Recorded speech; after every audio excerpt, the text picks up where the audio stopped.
বন্ধুরা, তোমরা কি জানো ধনতেরাসের দিন কিছু বিশেষ জিনিস ঘরে আনলে সারা জীবন ঘরে অর্থ সমৃদ্ধি আর সৌভাগ্যের প্রবাহ শুরু হয়। আর ভুলবশত যদি কিছু জিনিস না কেনেন তাহলে মা লক্ষ্মীর আশীর্বাদও আপনার থেকে দূরে সরে যেতে পারে। ধনতেরাস মানেই আলো, নতুন সূচনা আর শুভ কেনাকাটার সময়। এই দিনে দেবী লক্ষ্মী, ভগবান কুবের এবং ধনন্তরী দেবতার পুজো করা হয়।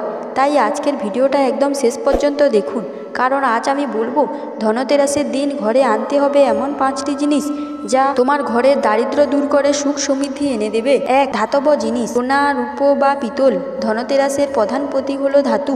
এই দিনে সোনা, রূপো বা পিতলের কিছু কিনে আনলে কুবের দেবতা, মা লক্ষ্মী দুজনেই খুশি হন।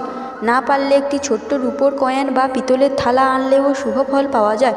বিশ্বাস করা হয় এতে ঘরে অর্থলাভ ও নতুন সুযোগের দরজা খুলে যায়। 2. শস্য বা অন্ন।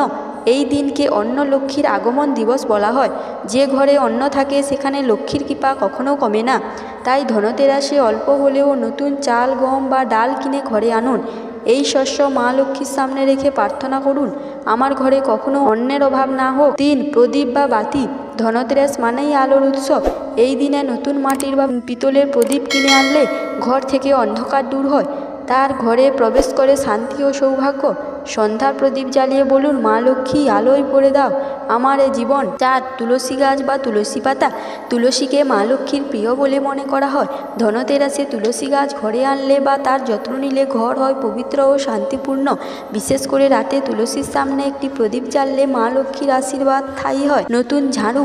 বাস্তুশাস্ত্র অনুযায়ী ধনতেরাসে পুরনো ঝাড়ু ফেলে নতুন ঝাড়ু ঘরে আনা খুবই শুভ। এটি ঘর থেকে দারিদ্র ও নেতিবাচক শক্তি দূর করে। কারণ ঝাড়ু শুধু পরিষ্কার রাখার প্রতীক নয়, এটি মা লক্ষ্মীরও প্রতীক।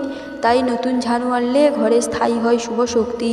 বন্ধুরা, এই ধনতেরাসে তোমরা কোন জিনিসটি আনছেন কমেন্টে লিখে জানতে ভুলবেন না, কমেন্টে লিখে জানাতে ভুলবেন না। আর মনে রাখবেন, যে ঘরে আলো, পরিশুদ্ধি আর বিশ্বাস থাকে সে ঘরেই মা লক্ষ্মীর স্থায়ী বসবাস হয়।